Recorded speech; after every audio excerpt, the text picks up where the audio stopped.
ममता बनर्जी का गोत्र शांडिल्य है। करीब 5 दशकों के उनके सार्वजनिक जीवन में लोगों को यह पता नहीं रहा होगा। आज पूरा भारतवर्ष ये जान चुका होगा, क्योंकि बीते कई घंटों से बंगाल के शहर शहर, गांव-गांव और यहां तक कि गली मोहल्लों में दीदी के गोत्र गान पर गदर मचा हुआ है। नमस्कार, मैं हूं दिनेश गौतम, आप देख रहे हैं हमारा बेहद खास शो अड़ी।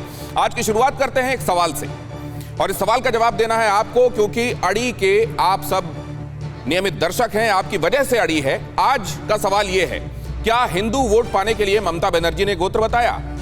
इसका एक विकल्प है हाँ, दूसरा विकल्प है नहीं, और तीसरा विकल्प है पता नहीं। और जवाब देने का तरीका बेहद आसान है। नीचे जो QR कोड आपको दिखाई दे रहा है, उसको आप अपने फोन से स्कैन करें, अपने मोबाइल के कैमरे से, या फिर कैमरे में आपके जो बार कोड स्कैनर होगा उससे स्कैन करें, और आपके सामने विकल्प आएंगे जिसको आप हम तक पहुंचा सकते हैं। हर रोज अड़ी में TV9 भारतवर्ष आपसे पूछेगा एक सवाल, जैसा कि अभी हमने आपसे पूछा। जवाब देने के लिए आपको QR कोड स्कैन करना है। यहाँ नीचे आप देख रहे हैं ये QR कोड, इसको आप स्कैन करेंगे, सामने विकल्प आएंगे और विकल्पों में से एक चुन लेंगे आप, और वो हमारे पास रजिस्टर हो जाएगा। इस कार्यक्रम के आखिर में हम आपको बताएंगे कि आप में से अधिकांश लोग इस बारे में क्या राय रखते हैं। तो आखिर में आपकी इस राय के बारे में हम आपको बताएं, उससे पहले आइए बढ़ते हैं अड़ी के आज के विषय पर।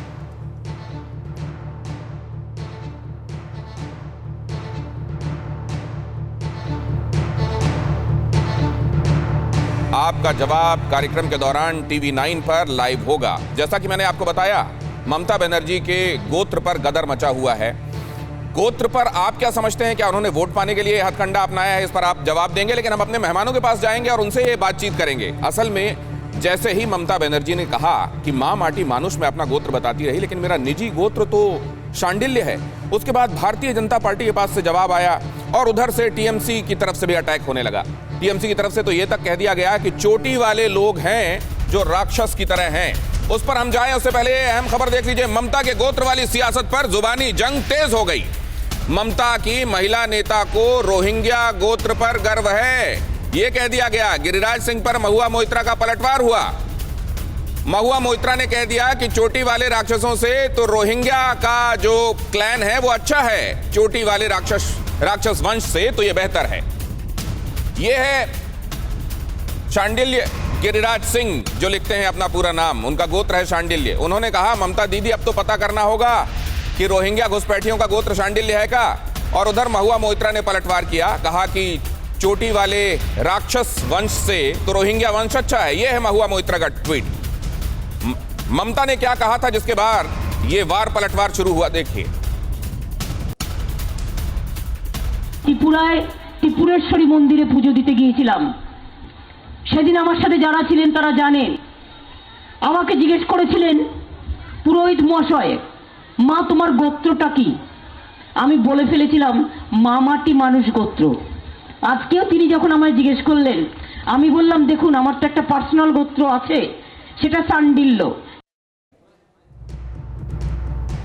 ममता बनर्जी को गोत्र बताना क्यों पड़ा? सुपर्णो मोइत्रा, प्रवक्ता तृणमूल कांग्रेस, हमारे साथ जुड़े हुए हैं। सबसे पहले उनके पास मैं सवाल लेकर चलता हूं, लेकिन बाकी जो मेहमान आपको नजर आ रहे हैं उनसे भी आपका परिचय करा दूं। संजीव नियाल साहब हमारे साथ, राजनीतिक विश्लेषक, और सायरा शाह हलीम हमारे साथ जुड़ रही हैं, वामपंथी नेता। क्यों आज अचानक गोत्र बताने की नौबत आ गई सुपर्णो जी? दिनेश जी नमस्कार, बहुत दिन बाद आपके साथ रूबरू हो रहा है, तो नमस्कार। नमस्कार। बाकी सारे साथी को भी मैं नमन करता हूं। अभी आपने मुझसे सवाल पूछा, अभी आपने ममता दीदी का वो अभी बाइट आपने चलाया, मैंने भी सुना। वहाँ पे उन्होंने कहा कि किसी ने उनसे पूछा कि उनका धर्म क्या है, तो उन्होंने कहा कि मेरा धर्म माँ माटी मानुष है। अगर आप मेरा व्यक्तिगत धर्म पूछना चाहते हैं तो मेरा धर्म ये है और गोत्र ये है, ये उन्होंने जवाब दिया। अभी दिनेश जी देखिए, अभी लड़ाई खाली ये तृणमूल भाजपा का लड़ाई हो नहीं रहा है। ये लड़ाई दो पक्ष की लड़ाई हो रही है। एक पक्ष जो संविधान में विश्वास रखने वाले पक्ष है, और दूसरे पक्ष है जो संविधान में विश्वास नहीं रखते हैं, और हिंदुस्तान और भारतवर्ष का जो बहुलतावाद की जो उसका जो चरित्र है उसको चूर चूर करने में लगे हुए हैं। अभी मैं जो भी जवाब दूंगा ये आपको शायद विश्वसनीय लग सकता है, विश्वसनीय नहीं भी लग सकता है, और जो भाजपा के बात करेंगे वो किसी को विश्वसनीय लग सकता है, किसी को विश्वसनीय नहीं लग सकता। सुपर्णो साहब, लेकिन जो ममता जी को जानते हैं, जो तृणमूल कांग्रेस को जानते हैं, वो जानते हैं इनका मतलब क्या है। और चाहे लाख कुछ भी कहे, लेकिन यही बात है कि व्यक्तिगत जो धर्म होता है और सरकारी कार्य प्रणाली है उसमें अंतर। सुपर्णो जी, आपने खुद ही अपनी बातों में ये कह दिया कि हो सकता है आपको यकीन ना हो, मतलब आप खुद भी कन्विंस नहीं है। देखिए ये दिखाता है, क्योंकि आपकी बात हमेशा कन्विंसिंग होती है। नंबर एक, नंबर दो, देखिए अगर इस तरीके से निजी बातें अगर जवाब देने लगेगा कोई, तो गोत्र के बाद दूसरी चीजें भी बताना पड़ेगा। फिर बताना पड़ेगा प्रवर क्या है, फिर बताना पड़ेगा कि उसमें सूत्र क्या है, फिर बताना पड़ेगा शाखा क्या है, फिर बताना पड़ेगा देवता क्या है। ये सब भी बताते जाएंगे क्या लोग, और चुनाव इस पे होगा क्या? अच्छा, मैं आपसे ये सवाल पूछता हूँ दिनेश जी, अगर उनसे कोई गोत्र पूछता है, उन्होंने गोत्र बताया, ठीक है ना, तो आज ये इतना भागदौड़ मच गया कि दीदी ने ये बात क्यों पूछा। अगर मैं आपसे थोड़ा सवाल पूछना चाहता हूँ, भारतीय जनता पार्टी बार बार जो इस समाज को तोड़ने, जो विभाजन की बात करते हैं, 70-30 इस किस्म का बात करते हैं, अगर इतने दूसरे धर्म के और मजहब के इतने लोगों को उम्मीदवार बनाया, क्या मैं कहूँगा कि भाजपा डर गई है इसलिए दूसरे धर्म को इस सुपर्णो जी, बात सीधी सी है, क्या मैं ये कहूँगा? बात एकदम सीधी सी है कि जो ममता बनर्जी सेकुलर राजनीति की झंडा बरदार रही हैं, उनको आज दो चीजें क्यों करनी पड़ी? एक तो गोत्र बताना पड़ा, और दूसरे विपक्षी नेताओं को चिट्ठी लिखनी पड़ गई कि हम सबको एकजुट होने का, संविधान की सुरक्षा के लिए एकजुट होने का, संघर्ष का समय आ गया है। ये क्या बता रहा है? ये कॉन्फिडेंस हिला हुआ नहीं दिखा रहा है क्या? मैं आपसे समझूंगा, लेकिन संजीव उनियाल, आपके मुताबिक ये क्यों हुआ है? अभी जो टीएमसी के प्रवक्ता हैं, मैं भी इनको नमस्कार करता हूं, परंतु इन्होंने अपने आप ही इनकी बात से मैं स्टार्ट करता हूं। इन्होंने कह दिया कि ममता जी दो मनस्थिति में, एक राजकीय स्थिति होती है, एक दूसरी स्थिति। तो ये बिल्कुल ठीक कह रहे हैं कि जब रूटीन में आप देखिए मनस्थिति कि आप वंदे मातरम, जय श्री राम बोलने पर गाड़ी रुकवाकर डीएम को और सारे पुलिस इंस्पेक्टर्स को, एसीपी को उन्होंने कंप्लेन किया कि इनके अगेंस्ट एफआईआर करो, और उन लोगों के अगेंस्ट एफआईआर करी कि जय श्री राम नहीं बोला जाएगा। और देखिए जब स्वामी विवेकानंद की जयंती का समारोह था, उस टाइम जय श्री राम मंच से नहीं बोला गया, जय श्री राम सामने से बोला गया, और वो उतर गई, वो मंच पर से छोड़ के चली गई। संजीव उनियाल साहब, प्रोटोकॉल को, संजीव उनियाल साहब, आज देखिए संजीव जी, एक बात मैं आपसे समझना चाहता हूं, एक बात मैं समझना चाहता हूं आपसे, कि आपके सामने मैं आरती लेकर खड़ा हो जाऊं और आरती करते करते बार बार उसको आपके मुंह के पास झोंकने की कोशिश करूं, क्या आपको आरती से चिढ़ नहीं होने लगेगी? क्या कहना चाह रहे हैं? मैं ये कहना चाहता हूं कि अगर राम, जय श्री राम का नारा उनको चिढ़ाने के लिए लगाने लग जाएंगे लोग, तो क्या उनको चिढ़ होना स्वाभाविक नहीं है? तो ऐसा अगर होगा, जय श्री राम के नारे से अगर कोई हिंदू चिढ़ेगा, वो भी ब्राह्मण बताने वाले, तो क्या वो जब किसी व्यक्ति की मौत होगी तो वो तो उठ के भाग जाएगा 4 लोगों के ऊपर से, क्योंकि राम नाम सत्य बोला जाता है। जब बच्चा पैदा होता है, राम नाम लिया जाता है, तो उस टाइम भी वो भाग जाएगा जबरदस्ती। आप एक तरफ तो शांडिल्य गोत्र बताती हैं अपना। एक सेकंड इसको लेकर जिन बातों को एक सेकंड सुनिए उनियाल साहब, आपने बहुत अहम बात कही है कि किस हद तक चिढ़ को ले जाया जाएगा। क्या अगर किसी पोखर में कमल खिले होंगे तो उस पोखर की तरफ से आंख बंद कर लिया जाएगा कि ये चुनाव चिन्ह किसी पार्टी का, और आज गोत्र बताया जाएगा? सुपर्ण मोहित्रा। हाँ, मैं उनियाल साहब, शायद वो एक वकील भी है, तो मैं ये कहना चाहता हूँ कि देखिए, राम जी सबके दिल में बसते हैं, उनको लेके राजनीति का एक औजार किसी को बनाना नहीं चाहिए। अब एक सरकारी प्रोग्राम में जाके, अनुष्ठान में जाके उन्होंने कहा कि बार बार उस किस्म का जो उस दिन घटनाएं घटी है, ये सब सुपर्ण मोहित्रा, हम उस पे हम दूसरी तरफ चले जाएंगे। मैं ये पूछ रहा हूं कि अगर एक तरफ वो ये साबित करने के लिए कि सेकुलरिज्म की वजह से उनको राम नाम से चिढ़ है इसलिए वो गाड़ी रुकवा देती हैं, तो आज वो गोत्र कैसे बता रही हैं? नहीं, सेकुलर, देखिए आप दिनेश जी, आप बार बार ये कह रहे हैं कि धर्म निरपेक्षता का मतलब ये होता है कि सरकारी कार्य प्रणाली में किसी भी धर्म का साथ जोड़ा नहीं जाएगा। जय श्री राम कहा जाना, एक बात बताइए सुपर्णो, अब अगर उधर जाएंगे तो मैं आपसे एक बात और कहना चाहूंगा कि संविधान की जो मूल प्रति है उसमें आपने देखा होगा रामचंद्र जी का पूरा राम दरबार है, तो क्या वो संविधान की प्रति से भी चिढ़ने लगेंगे? लेकिन इस सायरा शाह हलीम के पास मैं जा रहा हूं, सायरा शाह हलीम, तो ये है मुद्दे, गोत्र है मुद्दा।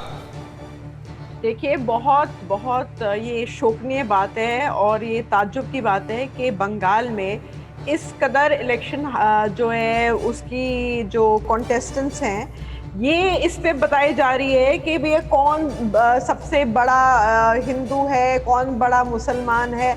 इसी पे सांप्रदायिकता का एक माहौल बन गया है। कोई नीतियों पे बात नहीं कर रहा, कोई मैनिफेस्टो पे बात नहीं कर रहा भैया, हमने अगले 4-5 साल ये सोचा है अपने अपने कॉन्स्टिट्यूंसी के लिए, और सब निकल पड़े हैं दोनों पार्टियां। मतलब कोई कुछ पार्ट पढ़ रहा है तो कोई किसी और धार्मिक किताब से कोई और पार्ट दिखा रहा है, तो लग रहा है कंपटीशन चल रहा है। और यहाँ के जो लोग जो हैं वोटर्स, वो एकदम संतुष्ट नहीं है इस तरह की जो सायरा शाह हलीम, लेकिन ये भी तो आपको देखना पड़ेगा ना कि इसी में टैसिटली एक संदेश भी छिपा हुआ है ना, जब ये कहा जाता है कि ये गोत्र कहीं रोहिंग्याओं का भी जो घुसपैठी हैं उनका भी शांडिल्य तो नहीं है। भारतीय जनता पार्टी तो यही कह रही है ना कि घुसपैठियों को आप आने देते हैं और यहां गोत्र बता रहे हैं, इसमें चुनाव का मुद्दा छिपा हुआ है। घुसपैठिए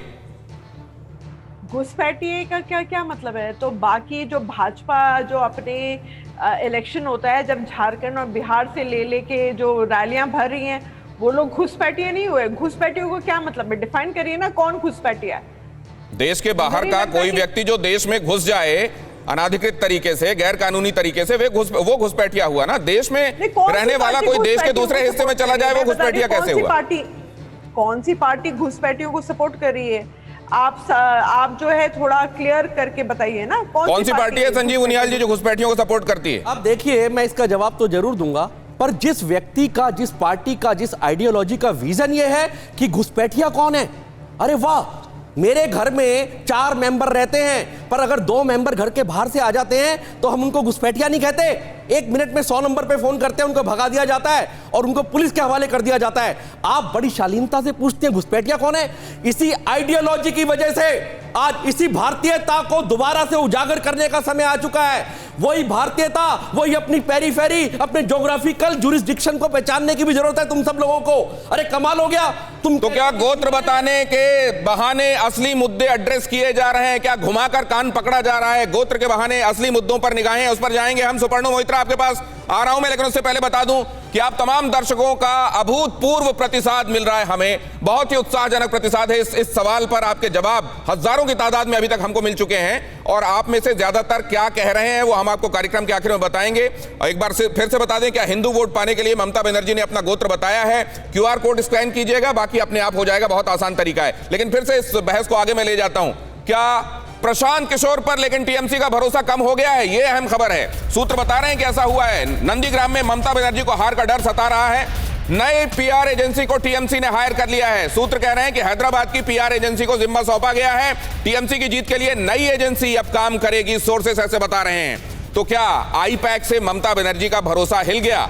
क्या ममता बनर्जी की पार्टी के संदर्भ में आईपैक का जो स्क्रीनशॉट वायरल हो रहा था उसमें भी कोई दम है क्या? ये तमाम सवाल है, लेकिन उससे पहले ये अहम जानकारी आपको दे देना बहुत आवश्यक है। हम ये बात तो कर ही रहे हैं कि क्यों अचानक गोत्र बताना पड़ गया। 2018 में राहुल गांधी को क्यों अचानक दत्तात्रेय गोत्र बताना पड़ा था? क्या उसी तरीके से ममता बनर्जी को यहां पर अपना गोत्र स्पष्ट करना पड़ा है? लेकिन उस पर जाने से पहले क्या यह नंदीग्राम के लिए हो रहा है? क्या नंदीग्राम में दूसरे चरण की लड़ाई बहुत महत्वपूर्ण है? क्या ममता बनर्जी को अभी से कोई आभास होने लगा है? क्या इसीलिए उन्होंने विपक्षी पार्टियों को चिट्ठी लिखी है? क्या इसीलिए उन्होंने अपना गोत्र बताया? आइए देखें क्या है असल में। नेता जो कहते हैं और करते हैं उसके बड़े गूढ़ अर्थ होते हैं। इस अर्थ को, गूढ़ता को यहां से समझिए, नंदीग्राम को समझिए। नंदीग्राम 2 ब्लॉक्स में बटा हुआ है, 2 विकास खंड, नंदीग्राम 1, नंदीग्राम 2। नंदीग्राम 1 में शहर है 2, नंदीग्राम 2 में शहर 1।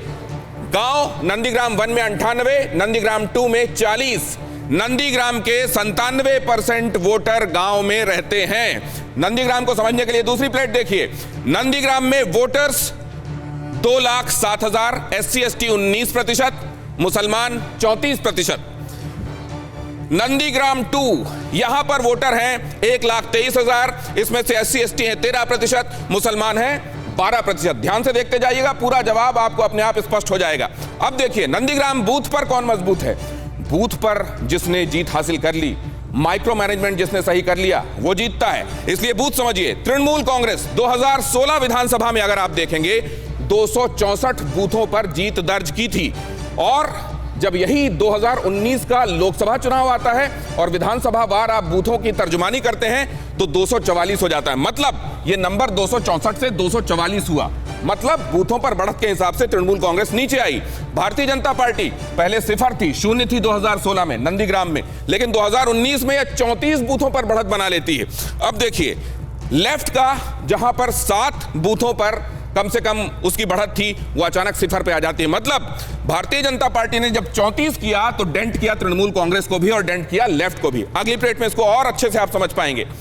अब जब आप इसको देखते हैं 2016 विधानसभा चुनाव वोट परसेंट और उधर 2019 लोकसभा चुनाव वोट परसेंट, इसको बहुत ध्यान से देखिएगा, इसको जरा जूम भी करते जाइएगा उधर जहां मैं इसको एक्सप्लेन कर रहा हूं। सबसे पहले 2016 विधानसभा वोट परसेंट देखिए। यहां अगर आप देखेंगे Nandigram 71.70%, TMC Bharatiya Janata party 5.72%, left 21.20, अन्य 1.37। बहुत ध्यान से देखिएगा, इन्हीं नंबर्स में जवाब छिपा है। गोत्र क्यों बताया जा रहा है? नंदीग्राम 2 59.58, ये देखिए 71.70 और 59.58, एक फर्क दिखाई दे रहा है आपको? नंदीग्राम 2 और नंदीग्राम 1 का फर्क, ये हिंदू बाहुल्य है, ये मुस्लिम बाहुल्य। अब आगे चलिए, भारतीय जनता पार्टी 5.72, 2016 की बात हो रही है, 4.74, लेफ्ट 21.20, 34.23, 2016, अन्य 1.37, 1.45। अब आइए 2019 पर, ये है 2019। अब देखना शुरू कीजिए इसको, नंदीग्राम 1, नंदीग्राम 2, यहां पर कौन ज्यादा? मुस्लिम ज्यादा। यहां पर कौन ज्यादा? हिंदू ज्यादा। अब इसको देखना शुरू कीजिए, टीएमसी 66.24, बीजेपी 27.10, लेफ्ट 3.79, अन्य 2.87। अब देखिए इसको क्या होता है, नंदीग्राम 2 में क्या होता है? घटता है 66.24 से 57.37। लेकिन भारतीय जनता पार्टी इधर वाले से कंपेयर कीजिए, इधर जरा देखिए, भारतीय जनता पार्टी 5.72, 4.74, इधर कितना? 27.10, मैमथ स्टैगरिंग 34.30, फिर बढ़ा ये। और लेफ्ट का क्या होता है? 3.79, 5.60, अन्य 2.87, 2.73। उतना महत्वपूर्ण नहीं। कुल मिलाकर समझने की बात यह है कि 2016 के मुकाबले 2019 में बूथ वाइज बहुत अच्छा मैनेजमेंट रहा भारतीय जनता पार्टी का। तो क्या यही आगे होता हुआ दिखाई दे रहा है? नंदीग्राम 2 में चीजें हाथ से जाती हुई नजर आ रही हैं क्या? हिंदू बाहुल्य इलाके में ये चला ना जाए, इसीलिए सॉफ्ट हिंदुत्व का कार्ड खेलने के लिए गोत्र बताया जा रहा है क्या? आइए जरा इसको समझें। संजीव उनियाल, क्या यही है मामला? भाई, जब भी कोई दो किश्तियों में सवार होता है, आप मान के चलिए वो डूबता है। अगर आपने चालाकी दिखाई वोटर्स के साथ, जैसा कि आपने बहुत बढ़िया एनालिटिकली जो है लोगों को बताया, आपने आम व्यक्ति को बहुत अच्छे तरीके से बताया, अगर नंदीग्राम 1 का इलेक्शन कंप्लीट होते ही आपने यू टर्न मारा, समरसॉल्ट मारा और आपने कह दिया, अपना गोत्र बता दिया, तो लोगों को पता है कि आप उनके साथ क्या खिलवाड़ कर रही हैं। वो वोटर, मुस्लिम वोटर या हिंदू वोटर, ठगा महसूस कर रहा है अपने आप को, जो कि पहले ही आपको हार के कगार पर ले गया है। और पीछे को बदलने का कारण भी मैं क्या जोड़ सकता हूं? ये दोबारा पूछेंगे आप क्वेश्चन? जी, अब मैं जरा, निखिल प्रसून भी शायद मेरे साथ जुड़ रहे हैं, हालांकि उनका सिग्नल आ रहा है जा रहा है। अगर वो मेरे साथ जुड़े हुए हैं, निखिल प्रसून साहब, जी, गोत्र बता भी दिया गया तो कौन सा कहर टूट गया? किसी ने गोत्र बता दिया तो उस पर हमले क्यों शुरू हो गए? अरे अब बताने की नौबत क्यों आई, जबकि उनको पराजय सामने दिख रही है, जबकि तुष्टीकरण की राजनीति को पूरे 1 दशक हो गए, जबकि उन्होंने अपने जो पूरा जो सांस्कृतिक जो यहाँ का जो समावेश है उसको प्रदूषित। निखिल प्रसून, आपको रोकते हुए एक सवाल पूछूं मैं आपसे? मैं आपसे ये जानना चाहता हूं कि 2018 में राहुल गांधी को गोत्र बताने की नौबत आई, यहां 2021 में ममता बनर्जी को गोत्र बताने, आप लोग पहले वो नौबत लाते हैं कि किसी को गोत्र बताना पड़े और उसके ऊपर फिर लोटा पानी लेकर चढ़ बैठते हैं? ये नौबत तो वो लोग खुद लाते हैं ना अपनी तुष्टीकरण की राजनीति से। वो लोग पूरी तरह से सांप्रदायिक है, अंदर से सनातन धर्म को भी बदनाम करने पर तुल गए हैं वो लोग। हम तो स्वागत करते हैं कि वो लोग अपना अपना गोत्र बताएं, लेकिन ये अवसरवादिता जो इसके अंदर छिपी है, जो लोगों को ठगने की जो भावना है, उसे यहाँ की महान जनता अच्छी तरह समझ रही है। अभी आज जो है कभी चंडी पाठ, एक सेकंड, आपने बहुत महत्वपूर्ण बात कही, ठगना मतलब ये कि जैसे कोई आपके पास आए, आपसे मिट्टी लेकर कहे कि मैं इसको सोना बना दूंगा, लेकिन मेरे को इसके लिए 5 रुपए चाहिए। आपका मिट्टी का ढेला मिट्टी का ही रहेगा, वो 5 रुपए लेकर नदारद हो जाए। क्या इसी तरीके से ठग रही है सुपर्णो जी वहां आपकी पार्टी लोगों को? दिनेश जी, अगर ऐसे शब्द का प्रयोग हो तो मुझे मैं क्या कहूँ? अगर कोई ऐसा शब्द प्रयोग करना चाहते हैं, ठगना, और भारतीय जनता पार्टी के मुंह से देश में ठगना शोभा नहीं, वो बहुत स्पष्ट पूछ रहे हैं निखिल प्रसून। एक सेकंड सुपर्णो जी, मैं इसको और स्पष्ट कर दूं ना, ताकि शब्दों में ना फंसे हम लोग। वो ये कह रहे हैं कि ममता बनर्जी कभी जो है इबादत करती हुई नजर आती हैं, सिर पर पल्ला लेते हुए, और वो बहुत स्पष्ट करती हैं कि दूध देने वाली गाय के लात सहे जाते हैं। अब उसके बाद यहाँ गोत्र बताया जा रहा है, तो क्या ठगने की कोशिश हो रही है? दिनेश जी, मैं तो समझता हूँ थोड़ा बुद्धि तो मेरे पास भी है दिनेश जी, मैं थोड़ा तो समझता हूँ। खाली वो क्या अंदर की माने नहीं, ऐसे शब्द का भी प्रयोग किया जा रहा है, तो मैं ऐसे शब्द प्रयोग करना नहीं चाहता हूँ। और पूरा भारतवर्ष में 2014 से लेकर 2021 तक किसने इस देश को क्या क्या कहा और हकीकत क्या है, ये बिल्कुल लोगों के सामने है। तो इस किस्म का शब्द प्रयोग मैं नहीं करना चाहता हूँ। मेरा जो संस्कृति है मुझे रोकता है ऐसे शब्द प्रयोग करने से, मैं करूँगा नहीं। खाली मैं इतना ही कहूँगा कि भारतवर्ष के लोग देखे हैं 7 साल से, और बंगाल के लोगों को अभी उनको निर्णय करना है कि वो किस किस्म का भारतवर्ष चाहते हैं और किस किस्म का बंगाल वो चाहते हैं। इसका निर्णय उनको कहना पड़ेगा। मैं ऐसा कोई शब्द बोल के किसी को अपमान भी नहीं करना चाहता हूं और खुद का समय भी ठीक है। तो कैसा हिंदुस्तान चाहिए, इसके लिए आपने भारतीय जनता पार्टी को छोड़कर बाकी दलों को एक चिट्ठी भी लिखी है। सायरा, आपसे मैं जानना चाहता हूं, क्या वाकई Bharatiya Janata party versus rest है? क्या कैसा हिंदुस्तान चाहिए उस मामले में? देखिए, ये फेडरल स्ट्रक्चर का ब्रेकडाउन हो रहा है total. Secularism is under threat, और बाकी जितने भी हमारे जो डेमोक्रेटिक इंस्टीट्यूशन सब थ्रेट में हैं। और एक पॉलिटिकल पार्टी है भाजपा जो बाकी पार्टियों को म्यूनिसिपैलिटीज बनाना चाह रही है। तो ये थ्रेट जरूर है, ये हमारे लोकतंत्र में थ्रेट है, प्रजातंत्र में थ्रेट है, क्योंकि सारे जो इंस्टीट्यूशंस हैं धीरे धीरे आप देखें सबवर्ट हो रहे हैं। तो बेहतर ये है कि जितने यहाँ पे जो प्रोग्रेसिव। अब सायरा जी, ये भी एक सवाल है कि ये जो इंस्टीट्यूशन के बारे में कहा जाता है सबवर्शन हो रहा है, ये पॉइंट ऑफ व्यू है या ये मैटर ऑफ फैक्ट है? इस बीच में आपको ये भी बता दूं कि क्या हिंदू वोट पाने के आ रहा हूं मैं सायरा जी, लेकिन इधर जो सवाल मैंने पूछा उसका रियल टाइम एनालिसिस भी चल रहा है। हजारों दर्शकों ने उस पर रिस्पॉन्ड किया है और देखिए उसमें से ज्यादातर 98% अभी तक कह रहे हैं, जो रिस्पॉन्डर्स हैं अभी तक हजारों लोगों ने रिस्पॉन्ड किया और उसमें से कह रहे हैं 98% की हाँ, गोत्र जो बोला गया है वो हिंदू वोट पाने के लिए बोला गया है। आप क्या करें सुपर्णा मोहित्रा जी? मैं ये कहता हूं कि अगर आपने जो वहां पे सर्वे किया है, तो जितने लोगों से सर्वे किए हैं, मैं तो बार बार कह रहा हूं कि उनका ये राय होगा और जी उन्होंने राय दिया, मैं उनका राय का सम्मान करता हूं। लेकिन हम जानते हैं कि दीदी ने इस बात को क्यों कहा। सुपर्णा मोहित्रा जी, ये सर्वे हुआ नहीं है, ये सर्वे चल रहा है। जो कार्यक्रम जो लोग देख रहे हैं वो QR कोड स्कैन करके अपनी राय दे रहे हैं। आप भी चाहें तो आप इसमें जुड़ सकते हैं। मैं आपके पास वापस लौटता हूं एक अहम खबर बताने के बाद। ममता बनर्जी का शुवेंदु अधिकारी पर बड़ा आरोप। शुवेंदु अधिकारी पर क्रिमिनल को पनाह देने का आरोप लगा है। टीएमसी ने चुनाव आयोग को चिट्ठी लिखकर शिकायत की है। शुवेंदु के खिलाफ फौरन एक्शन लेने की टीएमसी की अपील है। शुवेंदु अधिकारी के खिलाफ शिकायत, क्या ये फेज 2 में नंदीग्राम में चुनाव के पहले हथकंडों में से एक है या एक जायज शिकायत है? सुपर्णो जी, ये क्या शिकायत है? अब देखिए, जो तृणमूल कांग्रेस ने जो शिकायत दर्ज किया है उसके पीछे जरूर उन्होंने कारण भी दिखाया होगा क्यों दर्ज किए हैं। ठीक है। तो मैं जिस मुद्दे पे, चलिए, तो इस पर नहीं जाता, तो मैं आपके मुद्दे पर वापस आता हूं। ये बताइए, क्यों कहना पड़ गया महुआ मोइत्रा को कि क्या चोटी वाले लोग राक्षस होते हैं? आज से मतलब हिंदुस्तान में जितने चोटी वाले हैं वो अपने आप को राक्षस समझें? देखिए, आप, अच्छा दिनेश जी, आप एक चीज बताइए, आप तो कभी पूछते नहीं कि गिरिराज सिंह जी ऐसे क्यों बातचीत कहते रहते हैं? ये तो नहीं कहते। कभी तो ये नहीं पूछते कि मोदी जी आके यहाँ पे बुआ भतीजा इस किस्म का शब्द मैं उनसे पूछ लूंगा। ये तो आप नहीं कहते। अभी तो मैं आपसे पूछ रहा हूँ ना, आपसे मुखातिब हूँ। उनके सवाल मैं आपसे नहीं पूछ सकता और आप जो सवाल सुझाएंगे उनसे नहीं पूछ सकता। मैं आपसे ये पूछ रहा हूँ सुपर्णो जी कि चोटी वाले राक्षस, इसका क्या मतलब है? मैं बता रहा हूँ दिनेश जी, मैं बता रहा हूँ। गिरिराज जी ने कुछ कहा, उसके परिवर्तन में मैंने देखा टीवी में कि महुआ मोइत्रा जो कि एक सांसद है, उन्होंने ट्वीट किया, ठीक है ना। तो ये दोनों चीज को मैं अलग से रख के जो मुद्दा है उस पर रहना चाहता हूँ। मुद्दा आपने जो अनुष्ठान को रखा कि क्या जरूरी ममता दीदी ने महसूस किया कि उनको गोत्रा बनाना पड़ा, यही तो मूल मुद्दा है आपका, उसमें मैं रहना चाहता हूँ। और मैं ये कहना चाहता हूँ कि बार बार ये जो दिखाने की कोशिश की जा रही है कि तुष्टीकरण का हम सुपर्णो जी, बहुत विनम्रता हैं। से एक बात मैं आपसे जानना चाहता हूं कि महुआ मोइत्रा भी तो आपकी पार्टी की हैं, उनकी बातों पर आप क्यों नहीं जाना चाहते? उस पर मैं स्पष्टीकरण क्यों नहीं मांग सकता? नहीं, आप तो प्रवक्ता हैं सर।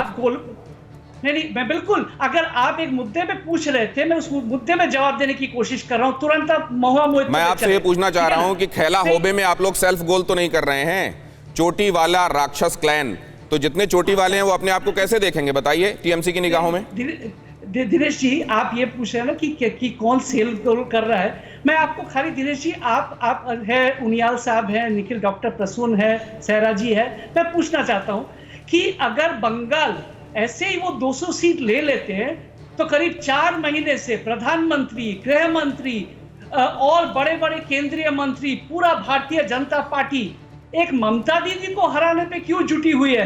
क्योंकि भारतीय जनता पार्टी का जो बंगाल का जो लीडरशिप है, बिल्कुल राजनीतिक रूप से वो दिवालिया है, उनमें वो दम नहीं है, उनमें वो क्षमता नहीं है। इसलिए सुपर्णो मोइत्रा, मतलब लोगों के नेताओं के, मतलब सरकार ने बहुत अच्छा भी काम किया हो, जैसा कि आप लोग कहते हैं किया है, उसके बावजूद अगर फौज लग जाए तो हराया जा सकता है।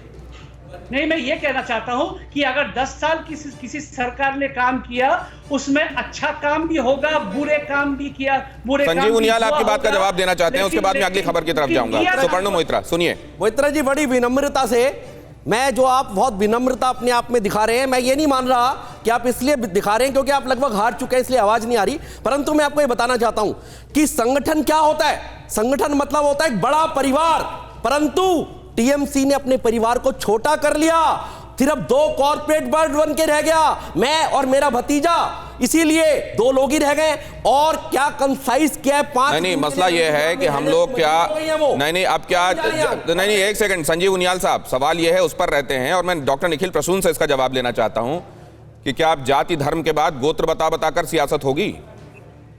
जिस सरकार को दिखाने के लिए अपना कोई रिपोर्ट कार्ड ना हो, ममता दीदी ने ऐसा क्यों किया? उसका कारण है कि पहली बात तो उन्होंने तुष्टीकरण किया पिछले 10 वर्षों में, दूसरी बात विकास के मुद्दे पर उनका कोई रिपोर्ट कार्ड नहीं है। इसी तरह उन्होंने एक चोट को साजिश बताने की कोशिश की, जनता को भ्रमित करने की कोशिश की, फिर चंडी पाठ पे उतर गई, फिर हमारे कार्यकर्ता को लुभाने की कोशिश की कि वो उनकी तरफ स्विच ओवर कर जाए। इससे पता चलता है कि पूरी तरह टूट चुकी है, नर्वस हो चुकी हैं। क्यों? क्योंकि उनकी पार्टी की जो डॉक्टर निखिल प्रसून, उन्होंने ये कहा कि दोनों बार मेरा जब गोत्र पूछा गया तो मैंने मां माटी मानुष बताया। अगर आप मेरा निजी गोत्र जानना चाहते हैं तो वो शांडिल्य है, क्या ये बताना भी अपराध है? देखिए, इस तरह ऐसा बोल करके उन्होंने ये सिद्ध कर दिया कि उनके पास विकास के मुद्दे पर दिखाने के लिए कोई रिपोर्ट कार्ड नहीं है। वो चाह रही हैं क्योंकि तुष्टीकरण की वजह से नहीं, ये तो वैसा हो गया डॉक्टर निखिल कि अगर वो इस बात का जवाब ना देती, वो कहती नहीं मैं गोत्र नहीं बताऊंगी, तो आरोप ये लगता कि देखिए उनको गोत्र ही नहीं मालूम है, कैसी हिंदू हैं, चंडी पाठ करती हैं। गोत्र बता दिया तो उनके ऊपर ये हमला है कि गोत्र क्यों बता दिया, डर गई हैं। ये तो चित भी मेरी पट भी मेरी हो गया ना। इन्होंने औद्योगिकीकरण क्यों नहीं हुआ उस क्षेत्र में, उसका जवाब उन्हें देना चाहिए था। वहाँ बेरोजगारी क्यों है, वहाँ किसानों जो आलू का जो दाम है, वो जो सवाल पूछा जाएगा जवाब उसका दिया जाएगा ना। आम का जवाब में इमली तो नहीं बताया जाएगा। डॉक्टर निखिल, मैं आपके पास आता हूं, लेकिन उससे पहले एक अहम खबर बता दूं, और उससे भी पहले आपको ये बता दूं कि रियल टाइम पोल नीचे चल रहा है जिसमें आप लोग ही पार्टिसिपेट कर रहे हैं और बता रहे हैं कि आपका जवाब क्या है। लिहाजा आप लोग लगातार इसमें आप अपनी राय भेजती रहिएगा। अभी तक हजारों की तादाद में आपका जवाब मिला है, जो कि बहुत उत्साहवर्धक है। हमको देखना है कि कार्यक्रम खत्म होते तक आप क्या राय व्यक्त करते हैं। एक बार फिर ममता बनर्जी ने विपक्ष से लगाई गुहार, लोकतंत्र की दुहाई देकर एकजुट होने की अपील की। गैर बीजेपी नेताओं को ममता बनर्जी ने लिखी चिट्ठी में सोनिया, केजरीवाल, शरद पवार का नाम, देश के 5 मुख्यमंत्रियों के नाम भी ममता ने लिखी चिट्ठी। यह है वो चिट्ठी जिसमें ममता बनर्जी दस्तखत उनके नजर आ रहे हैं, और उन्होंने तमाम विपक्षी पार्टियों को यह कहा है कि यह वक्त है संविधान की सुरक्षा के लिए, लोकतंत्र की सुरक्षा के लिए प्रभावी संघर्ष का वक्त आ गया है। लोकतंत्र की सुरक्षा के लिए प्रभावी संघर्ष का वक्त आ गया है। क्या इससे पहले कि एक बहुत महत्वपूर्ण यह जानकारी मैं आपसे साझा करूं, एक बात मैं सायरा जी से समझ लेना चाहता हूं। सायरा जी, क्या प्रभावी संघर्ष के लिए सही वक्त आ गया है जैसा ममता जी ने कहा है?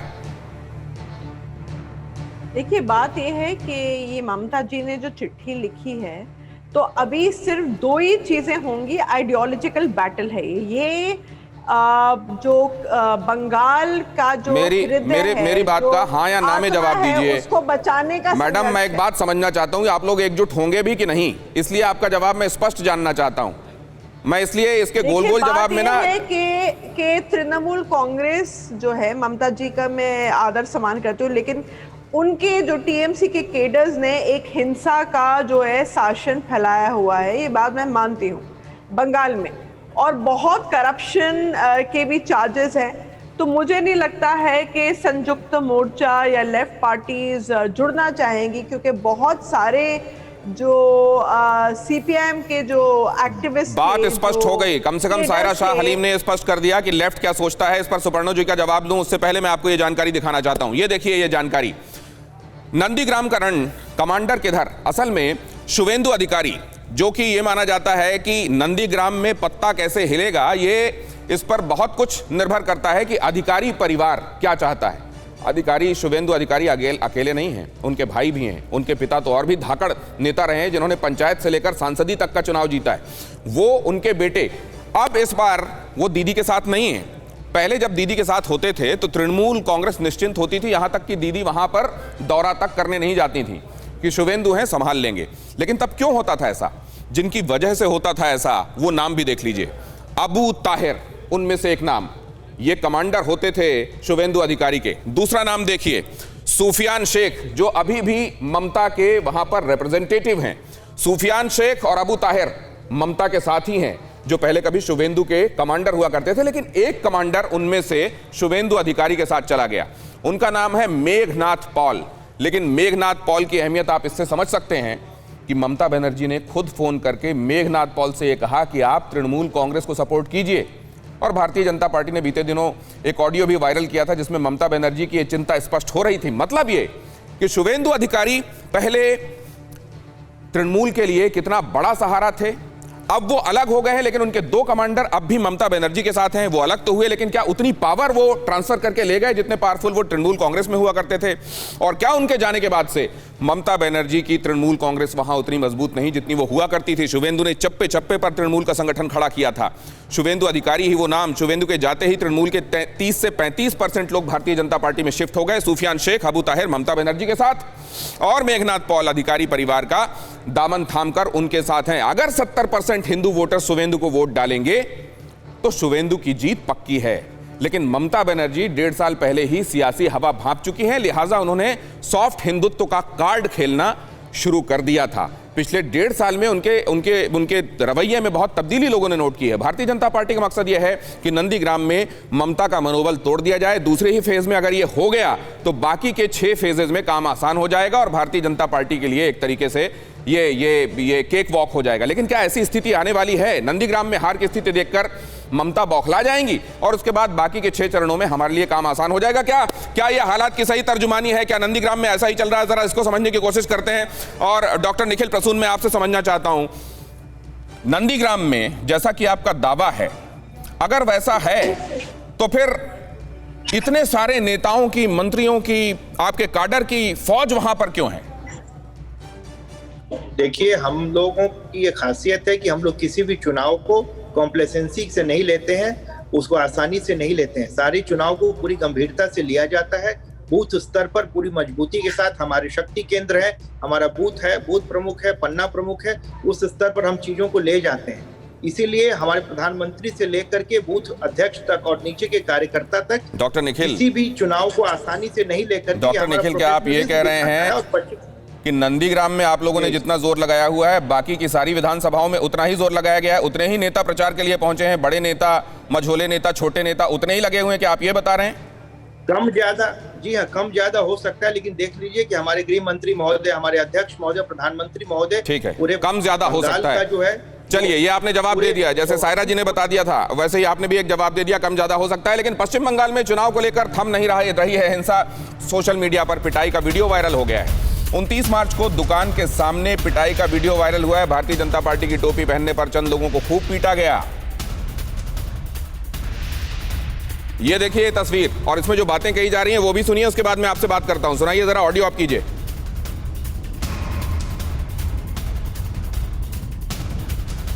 तृणमूल कांग्रेस पर मारपीट का आरोप है। ये तीर देखिए, इस तीर में आपको दिखाई दे जाएगा जहां झंडा लगा हुआ था वहां से झंडा हटाया जाता है और फिर जिसने झंडा लगाया हुआ था उसका क्या हाल किया जाता है, वो तस्वीरें बता रही हैं। लेकिन अब ये समझा जाए सुपर्णो जी से। सुपर्णो जी, इसीलिए मुझे बहुत हैरानी होती है और बड़ी सुखद हैरानी होती है कि आपकी जैसी विनम्रता के साथ बात रखने वाला भी उसी पार्टी में है और जिनके ऊपर आरोप लग रहा है कि वो उस पार्टी के हैं, वो देखिए ये तस्वीरें सामने। मैं जवाब दूं Dinesh ji? Please please please please सुपर्णो जी। अच्छा अच्छा, मैं पहला चीज़ ये कहना चाहता हूँ कि कुछ मुझे कभी कभी चीज़ कुछ समझ, मेरा ध्यान थोड़ा सुनिएगा मेरे बात। मुझे कुछ समझ में नहीं आ रहा दिनेश जी, क्योंकि भी भारतीय जनता पार्टी कह रहे हैं और आप भी कह रहे थे कि शुभेंदु अधिकारी जी काफ़ी मजबूत एक लीडर है। ठीक है, मैं व्यक्तिगत उनके बारे में कोई टिप्पणी नहीं करूँगा।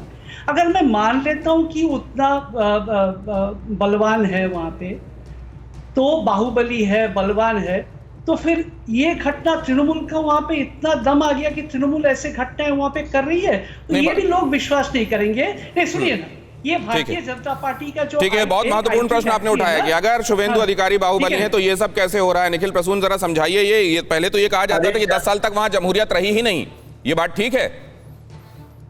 देखिए, अगर मुख्यमंत्री महोदया ये बोलती हैं कि उन्हें 10 साल तक उस क्षेत्र में घुसने नहीं दिया गया, तो मैं तो उनसे तत्काल नहीं, मैं आपसे ये पूछ रहा हूं कि ये बात कही जा रही है कि 10 साल तक तो वहां जमहूरियत थी नहीं, लोगों को पकड़वा कर ठप्पा लगवा दिया जाता था तृणमूल कांग्रेस के निशान पर। ये बात सही है क्या?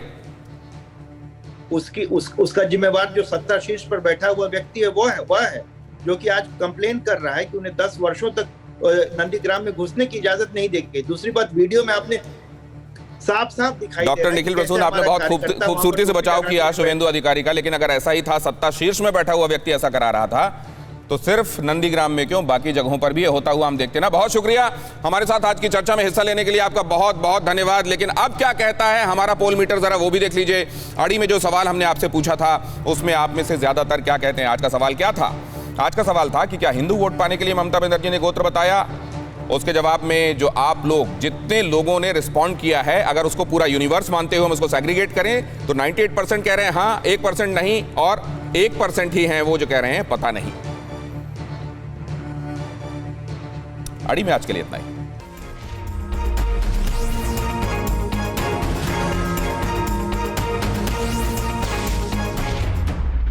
देश की सोमवार से शुक्रवार रात 10 बजे TV9 भारतवर्ष पर।